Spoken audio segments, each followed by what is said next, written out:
Alright, this is a video on how to connect and sort and up your PS4 or console. I'm using right here PS4, as you can see, very beautiful, and there's my feet.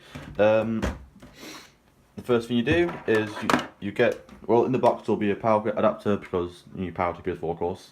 It uses a, well, I can't, as first of a external power source, it's not off because it's on the outside, but then it will connect to an internal power source on the PS4. So somewhere in there, I'll be around here, is internal power source that'll power the whole PS4. I don't exactly know the quite wattage of it, but yeah, I'll begin now. Basically, the modern PS partitions, you just come with a little brick there for the external one, so the power would go into the brick, go down to PS4. Because I think that old partitions were solely external power sources. That's why you had a brick on the outside, like the Xbox, but I can't show the Xbox that one. But it's on the outside of the brick. So what you do is you get your power cable. Now I've got this one here. Plug it into your nearest power source or plug. Mine's a little tower thing here. And you get your power cable. You get your PS4 or Xbox, or whatever you're using. Oh, don't drop it and break it. Nope. Right. You get your PS4. You find your power in adapter, which is there, the power plug. No, it's not. Get into the flash now. There you go. And you get your power cable, which will have these pins here. You can basically line up with them. The pins there will definitely go in there because you can tell by the shape of it. So you plug in your power cable to the power source. Oh, no, sorry, not power source, to the power adapter. That's what it's called. You plug it in there. It goes like this. Plug it in. Right, I'll hear a little click. It means it's in. Now we get the HDMI cable, which is this thing. The HDMI sends out a video output to the monitor or TV using this cable. It provides most HDMIs provide, depending on console, a 720p to 1080p output or quality. All the systems like the original Xbox, PlayStation use a SCART cable. SCARTs only provide a minimal 360. I forgot the quality, sorry, but we now use HDMI cable because it's, well, far better option to provide better quality. You get your HDMI cable, it's very shiny actually, and you plug it into HDMI port. Yep. You plug it into your HDMI port,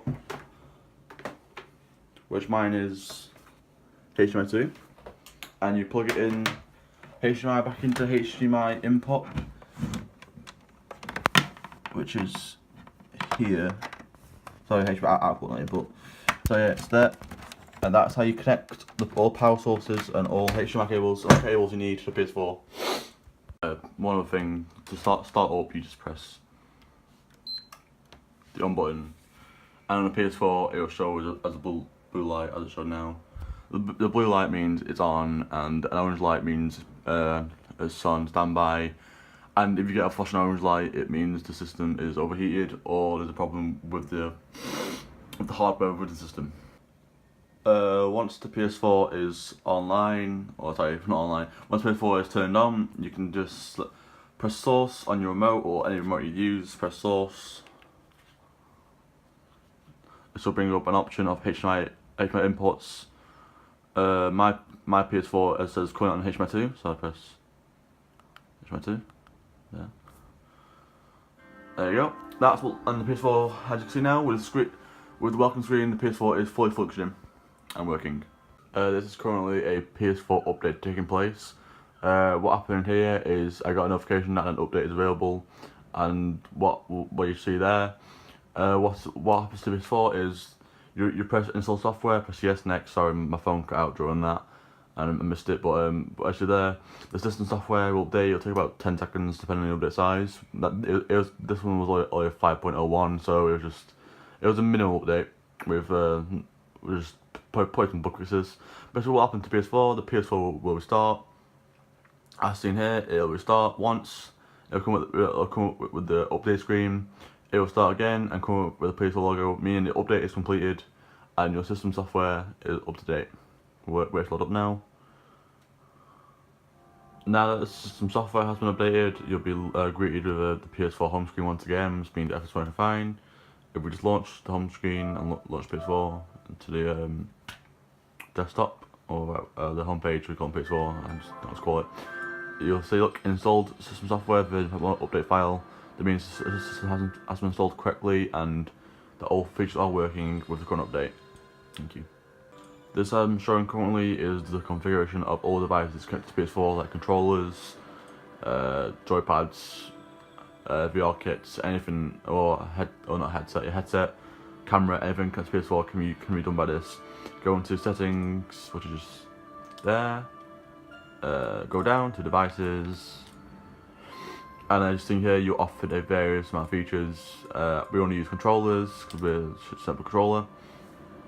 On the PS4 system, the control settings are quite minimal. You can't really do much on it. You can change the volume of the controller. This is this here. That's where the volume comes from. You can enable vibration, so like you can vibrate, and brightness of the light bar. This means how bright the light bar is. There. You can change features of this. I'll show you a medium, quite dimmer now, and dim is now it's kind of faded away. But I want to keep mine on bright because I like it bright. There we go. That's a bright. That's the configuration of the PS4 settings. When the control settings when the PS4. As you can see, you can connect the keyboard, mouse, camera, storage device, or just turn device in general. Thank you very much. That's just the controller. Network settings within the PS4 can be once again be found within settings and just see network. Within the PS4, you can connect to the internet, set up internet connection, test the internet connection. If you start the PlayStation Network servers, see if the PlayStation servers are online and able to connect to the PlayStation servers themselves, or view my connection status. Right now I'm going to be showing this connect to internet. There we go. As you can see, you can enable it, and sorry, I hadn't showed a little tip there. You can internet off, internet on, and this is how you set up a network on the PS4 or connection.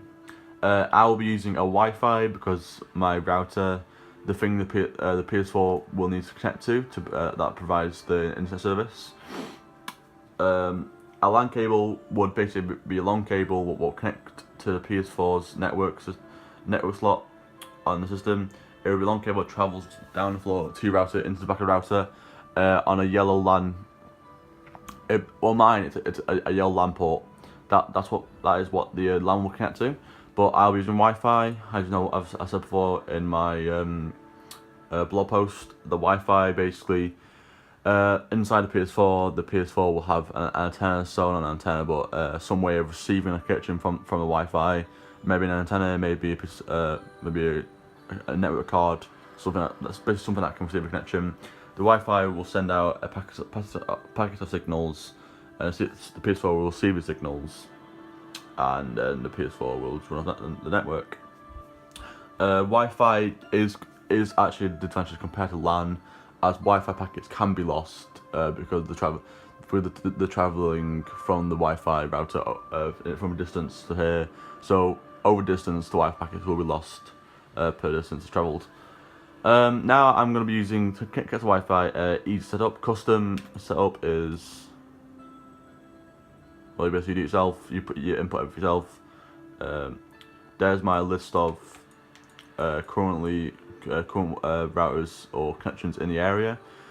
BT Hub 65PT5 is mine. We'll choose the easy connection because mine's very easy. We'll choose my internet, which is BT Hub 6. That's my router in my living room. The PS4 is now located signal, and we should connect to that. So we'll connect to that.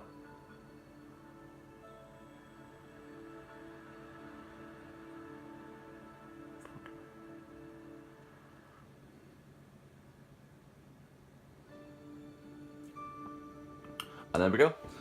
My internet has now just connected to PS4. Basically, normally you'd have to input a password because it locks your internet from anyone else using it, which is actually so your internet is protected. But because I would put it in, when I first got the PS4, I had no need to put a password in. I can test the internet connection. We can see how my internet's doing right now. It's just running a routine test. It's obtain my IP address. That's basically your internet address. It's like a postcode for your internet, really. Everyone has one. It can come in a range of various ways or formats. Like mine's 2C colon something. Some are just numbers like 198.192. Mine's long train numbers because I have a constant change IP due to my internet service provider. Internet connection successful. Placing network sign in successful. NAT type 2. Connection speed 47.8 megabytes. Not bad. And connection speed upload is 7.6. Thank you very much. This is the internet connection, the network test. This is installation of a game on PS4. The way you install a game on PS4 is easy. You basically on the home screen, right here, you go to library, purchase games, and you can choose which game you want to install. Like these are all my games currently I've bought and are in my library. I'm going to choose to install a small game today, so it won't take long. A game called Flow. As you can see, it's clearly not installed to my system. So I'm going to press download.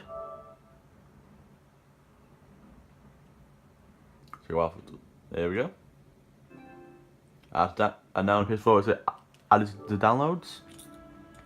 We go on notifications, and then download. Flow is currently installing at 26. Oh, sorry, 30. Oh god, 5761. Basically, couldn't even go up. Flow is installing at around, I'll say, but by the time it's fully finished, it will install around 200 megabytes per second. So, not bad, because the game is already found it's 10 megabytes. As you can see, the game's gonna quickly install, and I'll update you when it's finished. The installation is now complete of Flow, so once the installation is complete, you can just press X on the game and start. Okay, I close that, yeah. Yep, so the game now been installed, it'll just launch normal. If an update is required, the update will require at the launch of the game, but I'm guessing for this game, it's quite an old game, so no updates come out in a while. So, yeah, that is the installation of a game on the PS4, thank you. Hello and welcome back. This is the part B of the task configuration of a PC for multiplayer games. First thing we need to learn about is connecting to the internet. I'll just close this for you. When connecting to the internet, there's a couple things you got to decide. Are you using a LAN or Wi-Fi connection? Have you got the appropriate hardware to connect to the internet? Like for instance, for Wi-Fi connection on a computer, you will require a antenna on the back of the system, like I do now. My antenna is the back of the system, and I put it facing towards the router to receive a better connection. Now, the first part of connecting to the internet is to connect to yourself. In the bottom right, of your system, you will see the little Wi-Fi logo. The Wi-Fi logo is your internet toolbar. You open this and it shows you your local connections in the area, what you can and can't connect to. Like all this I can connect to, but I don't think I can connect to that. So the way you connect into it is you select your Wi-Fi router, your hub. So mine's this one here. I'm going to disconnect it just to show you. Normally, because it would be a first-time connection, you would require a password to access the internet. But for instance, mine's already logged in from a very long time ago. All I press is connect.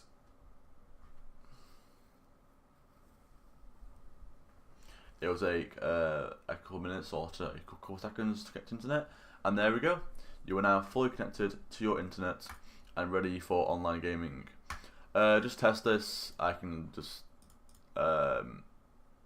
on YouTube. Look, YouTube fully working. Video streaming is up. Yeah, video streaming's up. Video's working, and I can test by just playing that. Top of the morning to you, ladies and... Yep, videos are working correctly, and you're now connected to Wi-Fi and ready for multiplayer gaming.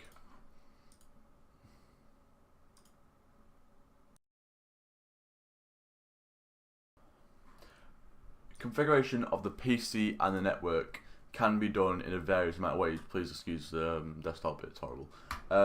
Can be done in a various amount of ways, but the way I like to do it the most is just basically on settings. You can go from here to configuration of the PC itself. Can be done through the BIOS, but the BIOS requires a PC start, restart, and press F12 on my keyboard to open my BIOS. This is basically just the CPU's homepage, just control basically PC's homepage. You can control the CPU, the clocking of the CPU, the temperature of the computer, the fan output. You can use stats of like how much energy you're using, how much energy the PC requires for input, basically all that. If you wish to configure your graphical settings, you can go in Nevada control panel. I have an NVIDIA GTX 980 Ti. So I have a NVIDIA control panel. If you use something like a Radeon, Radeon's second best market, I guess. If you use a Radeon, you have a Radeon control panel. Because of this, I'm using a NVIDIA. On the control panel, you can do a various amount of things like your resolution, color settings, rotate display, set up the digital audio, basically just change the color, mess with it a bit. The most important thing about your graphics card is 3D settings. You can see what settings you want on and off, like ambient occlusion, text filtering, thread optimization. These are all settings that will basically improve your quality of gaming, will improve the quality of the game itself. Like this, if you turn on anti-aliasing FXAA on, your game will get a much better quality. And this is how you mess with the actual graphics itself. How you put on what you want and what you don't want. Vertical sync, VSync, may call it. That just caps the FPS, so no screen tearing. Yes, this is where you basically mess with the computer and put the graphical settings you want. Next is the network settings. If you wish to mess with your network, which I don't do that often, you can go to the control panel, and you'll be greeted by various amount of tabs. The tab you'll want for network settings is here, network and internet. Here you can see you can do things like network centers. You can look at my network, BT hub, what connection type, how strong it is. You can look at different networks connected to your computer. Like this is a gaming network where basically Hamachi allows me to play LAN, play other gamers over LAN, and I can set up a new connection, or I can troubleshoot if I have any problems with the connection itself. I also have home group, which basically I don't really know what this is. I'm pretty sure it's like a group network. Internet options. As you can see, you can mess with internet. Say your threat level. It'll allow certain cookies or only trust sites. You can change threat level for the internet, so less chance of getting a virus basically. And infrared, I don't have a clue. So sorry. I actually don't know. But yeah, this is how you configure network settings within a PC. Thank you. This is the installation of software on my computer. The first thing you're going to want to do is find the software you want, really. It can be anything from a video editing software, a photo editing, a game software. Say for me, I've got like Arma 3 Sync that allows me to download mods from my game Arma 3. But today I'm going to go something simple and install Audacity. Now, the most common way of getting software is you should never download software from a direct link. If someone sends you a link of software to download or program, this could be a malicious program and cannot be trusted. So what you want to do is you want to find the software you want and find it on Google. So Audacity, free open source. This is what I want. I can tell it's a real site as it's the first thing that comes up, and it looks genuine. Like it looks genuine, and it's basically you can just tell it's Audacity really. I come into it and I get the download page for software. All I do is press download Audacity. There we go. you get a various amount of operating systems to download for, because it works differently and it requires different functions on the software. So I'm going to be choosing Audacity for Windows, because I'm currently using Windows 10, and I will be downloading for sake of it, as a zip file, to take this time. Because I did download zip file, mine will come in a zip. I'll just drag it onto my desktop, open it up, and there you go. You can see sort of that Audacity. Normally you can extract it to your desktop to have all the files and programs actually on your PC, not zipped up. But for me, it just works by just launching the executable and basically just download software from there. So what I do is I launch the executable, press Audacity will now install, and there we go. That's it. Audacity is easy as that. Audacity, because it's such a small file, all you need to do is download the exe. Most files do come with an installer, like a wizard installer, because these are large files that require various amount of files to go to different places. So it requires a program like a wizard installer to put files in correct places. But because Audacity is such a small file, it can all be contained within this package, and it can launch from the exe. And this was downloading Audacity and the file. Thank you very much. This is the installation of games on my system. There are various amount of ways to install games by using different launchers. The main launchers right now are Steam and Origin. Steam and Origin allow users to sign up to their store. You can purchase games from developers directly through Steam. Most developers use Steam now. There's no longer websites you can use. Like some games do use websites, but those games aren't popular. Steam is a large platform that has many users that actually attracts people to games. Steam advertises games for you. It's basically a great platform for developers to release games on. Steam and Origin are the main two you can use. I have one called Epic Games Launcher 2. These launchers allow you to install games and launch games off their service. So for the sake of today, I'm going to be using Steam. This is Steam homepage. On the Steam homepage, you can purchase games, you can play demos, and you can do various amount of things really, but for today we're just going to install one. So on my game list, you can see I have a various amount of games. Each game is a different size. Basically, the way you want to install a game is you want to have a good connection. If you want to install a game, for something like Grand Theft Auto 5, which is right now, Grand Theft Auto 5 is around 60 gigabytes. 70 gigabytes, 73 gigabytes. This means that if you don't have a strong internet connection, for example, mine's 4 gigabytes per second. No, sorry, 4 megabytes a second. This means the game is going to take less time to install because you install more of the information at a larger rate at a fast time.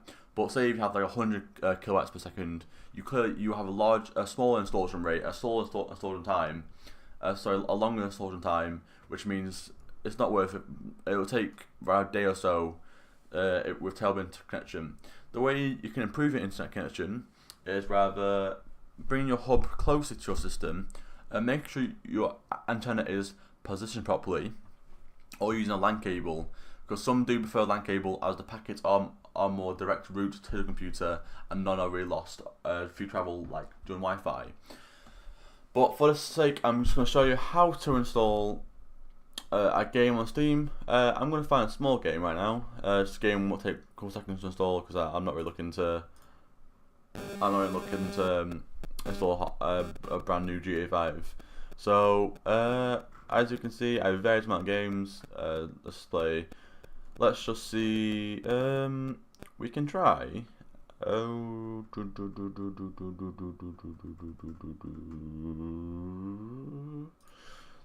Actually, tell you what, yeah, we can try this swipe cart. Now I'm going to uninstall it to install it again. There you go, the game now installed. For installation on Steam, you basically click on your game you want, press install. This is 30 megabytes, so it'll take about a second to download. Next, press next. It will allocate the file space and find where to put files. It's been queued.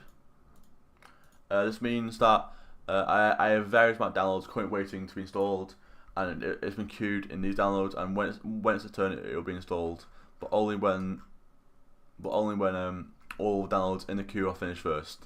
So basically, this is installing now. Just take out 2 seconds, and installed. Excellent. It's now been installed. Swipe cart.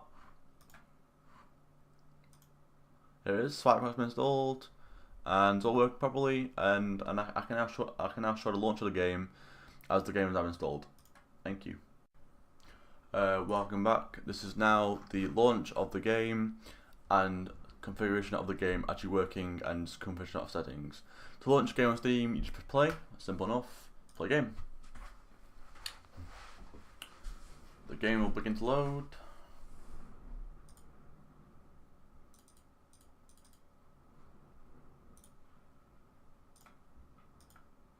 As you see here, the game is now loaded. I've never really played this game before, so I don't know what it's about. But as this, let's take a bit. Basically, I get your configuration settings comes in by most games by going to options, and just resolution, how large you want the game. I want mine full screen. But native, that means native to my computer, so mine is 920 by 1080p.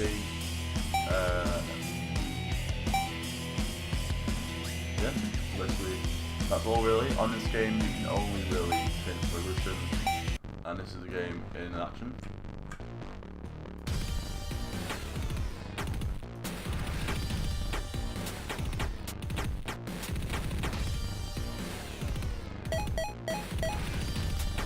So as you can see, the game's currently working, everything works perfectly. I'm just going down swipe cart, that line. I died. I don't have a quick first game. Basically that was swipe cart. That's how that game works. And thank you very much. This is the installation and configuration of the computer. I think I'm actually going to show another game really, because that wasn't that good actually. If you hold with me. I've chosen to use a different game now because that swipe cart game wasn't really in depth on actual full configuration. So I'll respond to the game. And if they proceed, but don't succeed, we'll wait for the game load up, and I can show you the configuration of settings and me explain the game itself. There you go. This is basically, I'm playing Cuphead, and this is the basic start menu for Cuphead. And now, if I go on options, I can go on this. I can go on audio settings, I can change volume, lower, higher, effects volume, and mute volume, in-game track. What I'm doing about visuals, I want mine on my native version of 920 by 1080p, VSync on because it will cap my FPS at 6 FPS. So I will get no more screen tearing because basically if the frames go too fast, the game can't catch up with them, and the screen will begin to tear. Overscan is basically brightness, cold end, and cold bleed is just all cold settings. Controls, I can for keyboard controls, or I can connect a PS4 remote and basically control there and play with them controls, or I can go on, or I can go on in-game. Sorry. Yeah, that's basically all the controls you need for Cuphead. I don't believe on Cuphead there are any display controls like graphics because Cuphead has a set graphics. So on most games you get display controls like you can get ultra graphics, high, medium or low.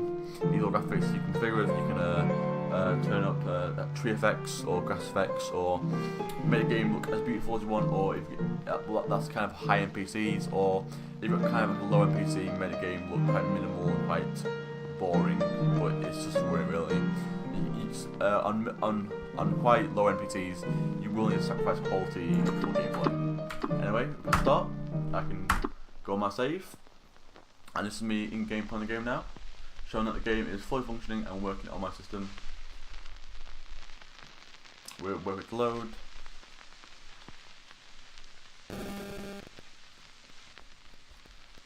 May just take a second to load here. Here's loading a big map.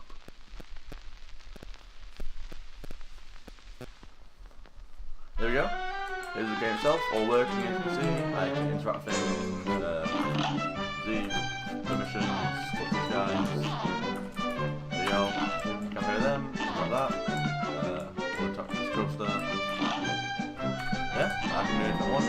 The game, it's obviously fully functioning and the game is working. Thank you for this is my end of my presentation on computers, the gaming PC, and I hope you enjoyed this.